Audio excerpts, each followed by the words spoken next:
人の幸せを自分の幸せのように感じたいと思えば、まず人の痛みを自分の痛みとして感じられるっていうことを鍛えた方が鍛えやすいし分かりやすいということなんです。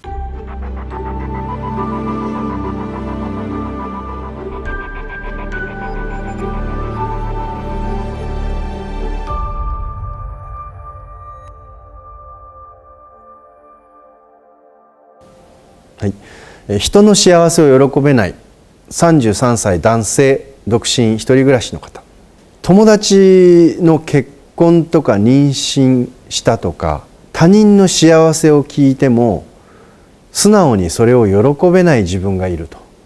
あるいは表面上でちょっと「おーよかったね」って言ってみるけど全然関心がない、無関心で、なんか自分は冷たい人なのかなっていうことを思ってしまう。であと逆にそういうの「うわーよかったね」って言ってる人を見ると、なんか本当に他の人の幸せをみんな喜んでるのかなって嘘くさく思えちゃうとか。でももしそれが嘘じゃないとしたら、その冷たい無関心のままの自分じゃなくて、やっぱり人の幸せを喜べるような、素直に喜べるような人になりたいけど実際はそうじゃないっていうお悩みですよね。葛藤としては、今の話の通り、誰かのいい知らせ、幸せな知らせを聞いても一瞬嬉しいような気持ちになるけど、その後でも俺には関係ないなみたいな感覚になってしまうっていう。あとね、33歳っていうと中には会社で入ってバリバリ働いてるという人もあれば、自分で起業して会社を作ったとか、そういう人の話も聞くと。でそうするとね、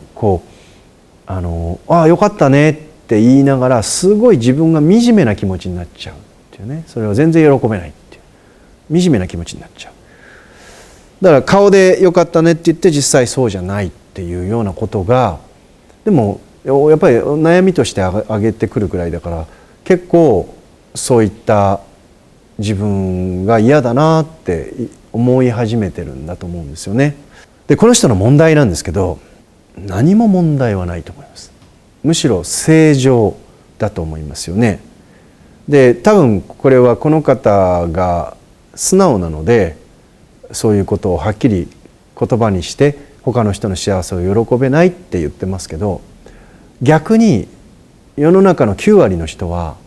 他の人の幸せを喜んでるふりをしてるっていうことを認めたくないので、自分が他の人を冷たい人っていうふうに見られたくないので喜んでるふりをしてますよね。でもその自分が他の人の幸せを喜んでるふりをしてるっていうことを自分自身もはっきり考えたことがないし認めてたくないので、そこに気がついてないだけです。でも彼は気づいてるっていうことです。そういう冷たい自分がいるってことに気づいてるってことです。で、私たちは誰か他人の喜びが自分の喜びのように感じられたら、それはもう悟りの世界なんですよ。すごいことなんです。その方がむしろ異常です。普通じゃないですよね。私たちは基本的にみんな自分のことしか考えてないので、自分の幸せはいいけど他人の幸せは許せないという人が9割だと思います。9割9分9厘かもしれないです。で本当に他の人の喜びが自分の喜びのように感じられるっていう人になりたいとは思ってるかもしれないけど、実際はそうでないというのがほとんどの今のそれが現状だっていうことを理解してほしいんです。ですから彼は極めて正常、別に冷たくもないし、それが普通です。人の気持ちが分かるっていうことは、覚悟がいるんですよ。よくね、人の幸せを喜べる人になりたいってあるじゃないですか。なのでみんな喜んでるふりをしますけど、人の幸せが本当に自分の幸せのように喜びとしてもうバンバン感じられるっていう人は、人の痛みも自分の痛みとして感じるんですよ、ひしひしと。でお釈迦さんの悟りの世界っていうのは、私も自分がお釈迦さんみたいな悟りを開いたわけじゃないんですけど、それは理屈ではないんです。道徳でもないんです。悟りっていうのは体感なので、お釈迦さんはどういう体感を、悟りを開いた人っていうのはどういう体感をなさってたのかっていうことを想像してみるに、こういう世界なんです。恐ろしいですよ。例えば、ここ日本なので、ほぼ裏側にあるような南米のチリかどっかで、何も悪いことをしてない女の子が強盗に襲われてブスッと刺された。めった切りにされた。それが自分のことのように感じられるってどうです？痛いですよ。ぐさぐさ、うわっって。テレビの中でニュースがある。テレビドラマでピシッピシッピシッピシッこう叩かれたり切られたりしてるのがいちいち痛いんです。うっって、ああバーンって誰かテレビの中で殴られて、ああ見ながらこう来るんです。わかります？これが他の人の痛みが自分の痛みになるっていうことです。体持ちませんよね。いちいちそれ、世の中で起きていること全てのことが自分の痛みになったら耐えられませんよね。なので私たちの意識というのは、他人の痛みというものをむしろ無視する。それいちいち見てたらもういくら体あっても足らないじゃないですか。ね、その身の回りで苦しんでる人の苦しみが全部自分の苦しみになったらこんな苦しいことないですよ。そうでしょ。それこそ本当に腰痛のお母さんの腰の痛みも、お母さん腰痛いって言ったら自分は僕も痛いんだよって、お母さん痛いでしょってね、そうこうしてるうちにおばあちゃんが帰ってきて、おばあちゃん病院行って、この膝が痛いのよとか言ってたら、あそう僕も膝痛くなったっていう状態です。でそうこうしてるうちに隣のおじさんが借金で苦しいって言ったら、もうどうしようお金ないとか、あそこに返済しなきゃ、全ての人の悩みを自分の悩みとして苦しめちゃうけど、こんな辛い世界ないですよね。だから自分が人の痛みの分かる人になるっていうのは、それだけの覚悟がないとなれないってことですよ。で感情っていうのは一個じゃないので、痛みが人の痛みが自分の痛みとして感じられるようになった段階で、人の喜びっていうのは 100% 自分の喜びになるわけです。わかります？だから誰かが会社経営してたら自分が会社作ったような感じになるわけですよね。うわーってすごいぞと、ね、今期の売り上げはすごい嬉しくてしょうがないですよね。それはそれで幸せじゃないですか、ね、で誰かが結婚したって自分も結婚したようにハッピーなんですよ。うわ奥さん綺麗でよかった、お前が結婚したんじゃねえよって話です。なんでお前そんなに喜ぶんだよって話ですね。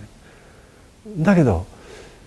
すごい世界ですよね。でやっぱりそうはなれないけど、そういう世界に近づくことができたら、人の辛さが分かるから、自分もそういった人の痛みが分かるから、誰かを傷つけるようなことはしないでしょうね。自分が誰かを傷つけたら、その人の痛みが自分の痛みになって帰ってくるわけですから。ね、こんちくしょうバーン、痛えな俺、痛えパンチ出したなっていうことですから。ね、だからそういう意味ではやっぱり全ての人が人の痛みが分かる、人の幸せが分かるっていうふうになったら本当すごいですけど、残念ながら私たち凡人はそんなことしてたら疲れちゃうので、そうではなくてその真逆、自分が自分の喜びだけ、自分の痛みだけが特別というふうにして感じるようになってるんです。だから先ほど言ったように、彼が誰か友達が結婚した、いいことあったっていうのが自分の喜びとして感じられないと、むしろなんかああよかったねって言ってる自分が嘘みたいだっていうのは極めて正常な感覚なんです。でそこを認められてるっていうことはすごいですよね。でただ、一点この、お悩みの中で上がってきていることで、問題として挙げるのであれば、友達が会社を作ったっていうことを聞いた段階ですごい自分が惨めになったっていうのはちょっと気になりました。なぜかというと、それは自分のスタンスで、自分の軸で生きてないってことですよね。他の人がこうしたっていう幸せに自分が一回一回脅かされてるってことなんですよ。他の人が幸せになったイコール喜べないっていうより、喜べないんだったらいいんですよ、さっき言ったように。でもそうじゃなくて、それが嫉妬とかなんかこう妬みになって自分に感じられてるとしたら、それは問題なんです。畜生、あんなやつ、あいつばっかり読むしやがってっていう。まあでも多分多くの人はそうです。そこまでの表現しないけど、どっかで悔しいなとかね。多分女の子でもそうだと思いますよ。彼氏と結婚したって、どういう人っていうのは、そのどういう人見せてって言ってるのは、私の彼氏よりかっこよかったら許さないわよ。どういう人、何してんのって、私の彼より稼いでたら許さないわよっていう感覚あるわけですよね、みんな。言葉にしてはないけど、みんなそういったいやらしい気持ちっていうのはありますよね。さて、処方箋です。